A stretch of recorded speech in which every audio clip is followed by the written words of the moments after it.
नमस्कार, मैं हूं प्रियंका और आप देख रहे हैं राष्ट्रीय जगत विजन न्यूज।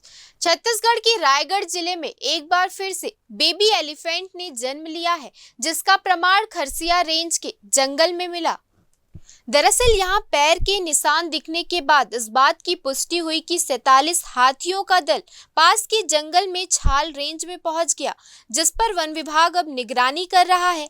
रायगढ़ वन मंडल के खरसिया रेंज के जोबी परिसर क्षेत्र में शनिवार ग्रामीणों को हाथी शावक के जन्म लेने का प्रमाण मिला, जिसके बाद इसकी जानकारी वन अमले को दी गई। जानकारी के मुताबिक 2 महीने में ये तीसरा शावक है जिसने जिले में जन्म लिया है।